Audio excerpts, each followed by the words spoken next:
ইকরা মরেনি, ইকরাকে পরিকল্পিতভাবে মেরে ফেলা হয়েছে। হ্যাঁ দর্শক, এমন কিছু তথ্য আজ আমাদের হাতে এসেছে যা দেখে আপনিও অবাক হতে বাধ্য হবেন। ইকরার মতো একজন শিক্ষিত মেয়ে এবং তার সামনের ক্যারিয়ার যার অনেক ভালো, সেই মেয়েকে একটি সামান্য ছেলের জন্য তার জীবন দিতে বাধ্য হবে? এটা কি আপনাদের বিশ্বাসযোগ্য মনে হয়? আজ এই জাহের আলভীর স্ত্রী ইকরাকে নিয়ে চুলচেরা বিশ্লেষণ করব এবং প্রমাণ করে দেওয়ার চেষ্টা করব যে ইকরা মরেনি, ইকরাকে মেরে ফেলা হয়েছে। ভিডিওটির শুরুতে আমরা গল্পের কিছু লুকানো পাতার অতীত থেকে একটু ঘুরে আসা যাক। ইকরা মূলত ভালোবেসেই আলভীকে বিয়ে করেছিল এবং তখন কিন্তু জাহের আলভী সেভাবে জনপ্রিয় ওঠেনি সোশ্যাল মিডিয়াতে। আলভী ও ইকরার বিয়ের বেশ কিছুদিন পর তাদের সংসারে আলোকিত হয়ে আসে রিজিকের মতো সন্তান, যে সন্তানটিকে দেখে যে কোনো মায়ের মুখে হাসি ফুটবে। কিন্তু কথায় আছে, সুখে থাকলে কিন্তু ফুতে কিলায়, এরকম বাংলাতে একটা প্রবাদ আছে। ঠিক তেমনই হয়েছে এই ইকরার সংসারের মধ্যে। আমরা এই ভিডিওটিতে জাহের আলভীর লাইফ থেকে শুরু করে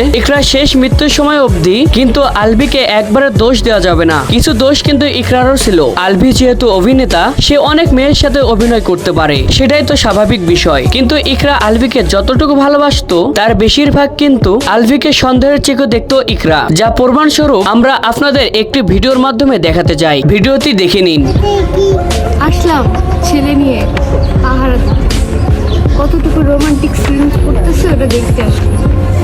তারপর বাসায় যেয়ে গার্জিয়ান বসে দেখলাম।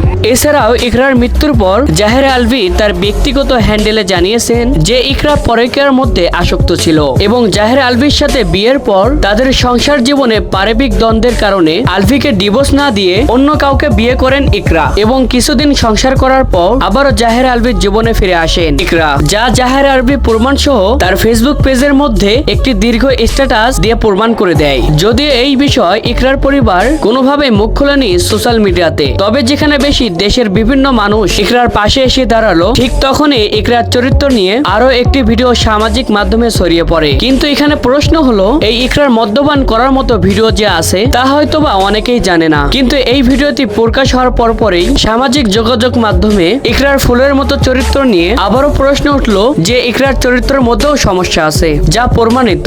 ইকরার কলেজ বান্ধবীরা আলভীকে হুঁশিয়ার দিয়ে বলেই যাচ্ছে যে জাহের আলভী কখনো ভালো স্বামী হতে পারেনি, কিন্তু রিজিকের মতো সন্তানের ভালো বাবা হবে কিভাবে? কিন্তু এখন যদি আমরা এই প্রশ্নটি একটু ভিন্নভাবে ব্যাখ্যা দিয়ে বলি যে ইকরাও কিন্তু নিজের সন্তানের মায়া কখনো করেনি, ঠিক তেমনই ভাবে ইকরাও কিন্তু রিজিকের একজন ভালো মা হতে পারেনি। ইকরার মতো মেয়ে যদি ভালো মা হতো রিজিকের, তাহলে অন্তপক্ষে হলেও সন্তানের মুখের দিকে তাকিয়ে তাকে লড়াই করে বাঁচতে হতো বলে জানিয়েছে তাদের ভুক্তভোগীরা। গোপন সূত্রের ভিত্তিতে জানা যাচ্ছে যে ইকরার মৃত্যুর পর ইকরার মরদেহ যেখানে পড়েছিল সেখানে কিছু এভিডেন্স ছিল যে আসলে কি কারণে মৃত্যুর মতো সিদ্ধান্ত নিয়েছিলেন ইকরা, কিন্তু সেই সব এভিডেন্স হঠাৎ করে গায়েব হয়ে গেল। তাহলে কি এটি নিছক আত্মহত্যা, নাকি এর পিছনে রয়েছে হারহীন করা গোপন কিছু তথ্য যা আপনি আমি কেউ জানি না? এই ইকরা নিজেকে শেষ করে দিয়েছে নাকি তাকে শেষ করা হয়েছে তা নিয়েও সন্দেহ রয়েছে। এক হাতে কোনোদিন তালি বাজে না, তা গ্রামের মুরব্বীরা বলে। তেমনি ইকরার শেষ সময়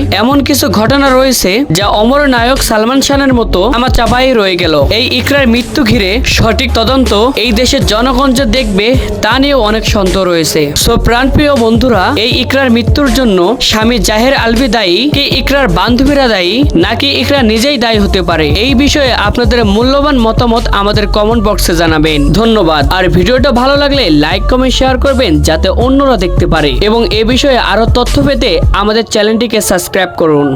আলভীর বউ ইকরা আমাদের মেয়েদের গালে তো জুতার বাড়ি দিল। এত ফাইট করলাম বোন তোমার নিয়া, এত কিছু করলাম, এত ভিডিও বানাইলাম, আমরা একদম জান প্রাণ দিয়ে দিছি বোন, তোমার জন্য এত যুদ্ধ করছি।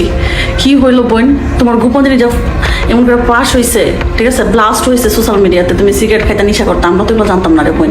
আসলে কারো সংসারের খবর কেউ আসলে জানে না, আমরা আসলে দূর থেকে জাজ করা উচিত না। আলভী ঠিকই বলছে, ঠিক আছে, কোনো তো একটা কাহিনী ছিল, নাহলে একটা পুরুষ চরিত্র তো খারাপ হইতে পারে না। কিভাবে শুটিং আরেক মেয়েদের সাথে পরকীয়া করে, তুমি বোনের দিকে অন্য পোলাপান নিয়ে ব্যস্ত ছিল, আর তোমার জামাইল অন্য মেয়ে নিয়ে ব্যস্ত ছিল, তোমার মনে হয়তো কম্প্রোমাইজ করে নিয়েছিল এটা। আর একটা ছোট বাচ্চা থাকতে একটা বাসার ভিতরে হয়তো ভিডিওটা সবাই দেখছেন, কেমন তুমি সিগারেটটা খাও, তোমার ছোট একটা বাচ্চা আছে, তোমার জামাই নাই। ইকরার সাথে যারা সিগারেট খাইছে বা নেশা করতো, যে ভিডিওটা আপনারা সোশ্যাল মিডিয়ায় ভাইরাল হয়েছে, তাদেরকে ধরেন। আমি বলবো ইকরার বাপ মাকে, তাহলে আপনার মেয়ের সত্যিটা আপনারা জানতে পারবেন, এবং তিতিকেও ধরেন এবং আলভীকেও ধরেন, তাহলে পুরো সত্যি ঘটনা বের হয়ে যাবে। আর ইকরার বান্ধবী যারা আসো, মানে ভদ্র বান্ধবী যারা, তাদেরকে বলতেছে তোমার জানতা না যে তোমার বান্ধবী নেশা করে, তোমার বান্ধবী সিগারেট খায়, এগুলি করে যায়। কি করলাম বোন, তুমি জুতার বাড়ি পড়ছে, আমগুলো জুতার বাড়ি পড়ছে। যাই হোক, নেক্সট ভিডিওর জন্য অপেক্ষা করেন।